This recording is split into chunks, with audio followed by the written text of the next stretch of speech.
New Bloomberg poll out today puts Bernie Sanders and Hillary Clinton neck and neck nationally. Now, the national polls have been kind of swinging back and forth, with Bernie Sanders being ahead by 5 points, then Hillary Clinton gaining momentum after some of her wins on the Super Duper Tuesday, right? Or whatever you want to call it. Her getting momentum back, getting back in the lead, and now, after the Western primary, here comes Bernie Sanders neck and neck. Now, this is, as I said, another national poll from Bloomberg Politics. And of the 311 people who indicated that they have voted or will vote in their state's Democratic primary or caucus, 49% said that they support Senator Sanders, while 48% indicated that they prefer Clinton, and the remaining 3% said that they're not sure. Now, okay, 49-48, that's pretty close. He gets a slight edge, but I think that's within the margin of error, so they call it a tie. That makes sense, right? Now, it breaks down why some of these people are supporting Bernie Sanders versus Hillary Clinton. Now, in terms of the candidates' individual qualities and positions, Clinton generally outdrew Sanders on issues related to foreign policy. Now, that's understandable because she's very, very hawkish on her foreign policy. You know, she's like, yeah, we're going to crush ISIS. We're going to be strong on Putin. We're going to be strong on Iran. I'm a war hawk. Yeah. Americans generally seem to be okay with that. Well, because a lot of people are scared of ISIS. No thanks to our media. No thanks to our right wing. So we've got that. Now, she's also apparently, according to the poll results, they feel that she's more qualified not only on foreign policy, but on Congress, effectiveness, and even temperament. Well, look, you got to be honest. She is always very, very put together.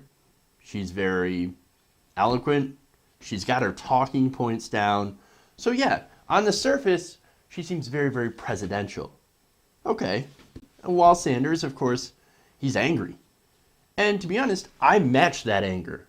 And I think a lot of my viewers also match that anger. You guys are all pissed because we know what's going on with our system. And look, a political revolution isn't exactly full of people. I mean, the people who would want a political revolution, they're not exactly sitting around with stupid little grins on their faces and going, everything's great. What do you mean? I'm not angry. No, Bernie Sanders is angry at the system and the establishment and how it's been screwing the poor and the middle class for decades. Of course he's not going to be happy. Of course he's going to have a more angry temperament. And of course some people are turned off by that. Why is this old guy so pissed? Well, if you knew what we knew, and if you understood the systemic problems in America, you'd be angry too. So there's that. Now, people give Bernie Sanders high marks for fighting for the middle class, honesty, and trustworthiness, as well as reining in Wall Street. That's one of the biggest issues. And also, I think that they should give him more credit for actually fighting against the corrupting influence of money in politics. Remember, that's a major, major issue. I don't know why this poll didn't actually include that. Now, asked about a series of concerns for both candidates, majority said that they were neither bothered by the FBI investigation into Clinton's use of a private email server. Now, most Americans don't care. 35% to 64%. Okay, I get that. I've never really thought of the email issue as a huge, huge issue, unless there's actually some sort of wrongdoing. Is it against the rules? Sort of, but not really.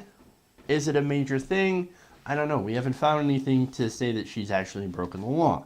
So, unless that happens, not really that big of a deal. It's more just a right-wing kind of stirring up bullshit. But this is me. Now, people are not bothered by the fact that her support is concentrated among older voters, 24% to 75%.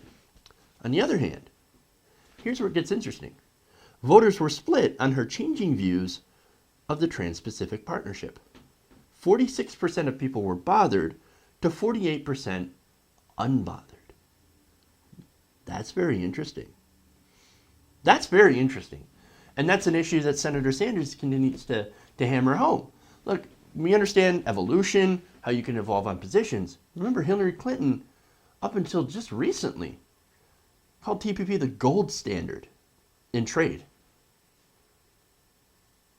We're a little bit worried about what the TPP actually means. And the more you learn about it, I think the more bothered you are, because that deal essentially takes away American sovereignty and allows corporations to override environmental laws, regulations, anything to make a buck.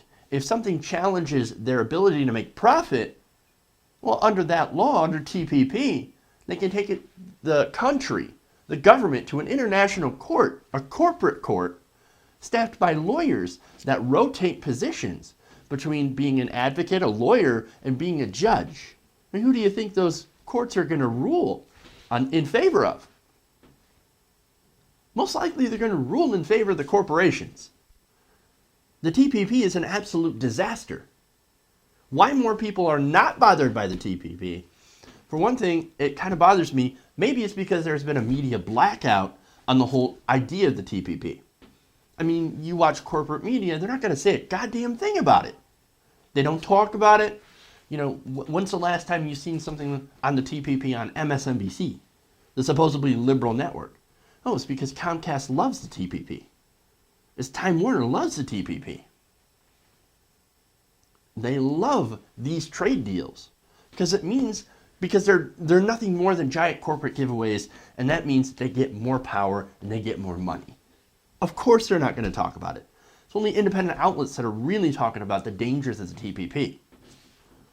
So I guess that's why not as many people are bothered by it as they are unbothered, but nonetheless, it is sort of encouraging. You still have 46% that are bothered by it. And those are the ones who have actually done the research. Now, here's the other thing, right? Here's probably the best part of this. A majority said her paid speeches to Wall Street were a concern. 54% to 45%. That's a clear majority of people looking at that and saying, wait a minute, you gave paid speeches to Goldman Sachs for $225,000 a speech, but you're saying that doesn't influence you? No. I'm Hillary Clinton. I am not at all influenced by going to talk to Wall Street. Now look, we don't know what's in those speeches. That's true.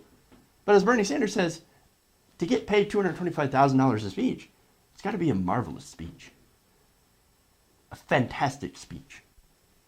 But we don't know what's in it. And if she wants to clear the air on it, well, she should release the speeches. But of course she won't. Now, more interesting results in this poll. I love breaking these down.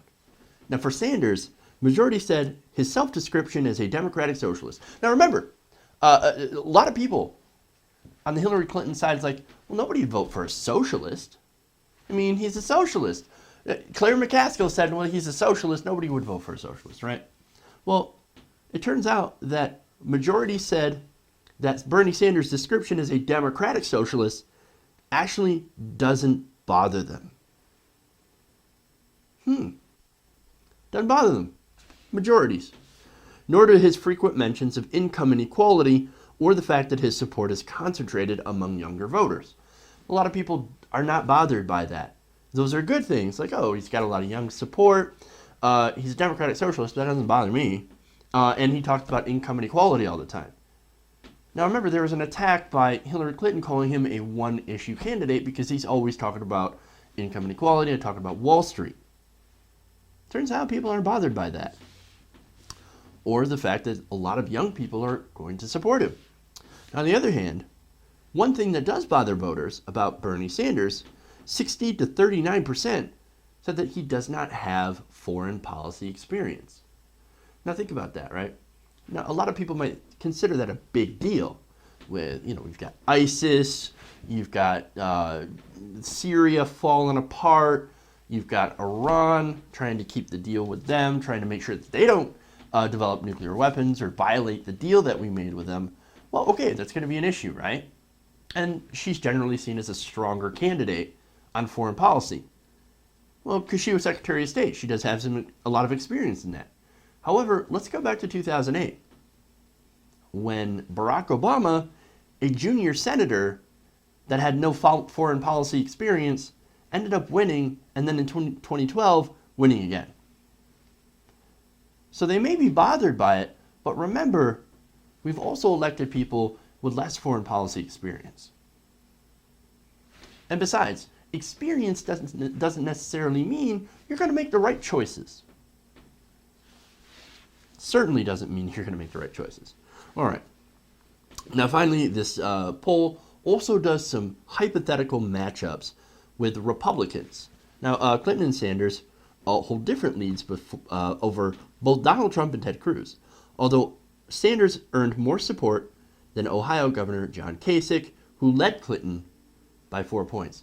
So basically, he crushes both Ted Cruz and Donald Trump and beats John Kasich. Hillary Clinton wins against Trump, wins against Cruz, loses to John Kasich by 4 points. If you're looking at electability, it seems like Bernie Sanders is still the strongest candidate. And so a lot of this poll shows that Bernie Sanders is the electable candidate. He actually does better.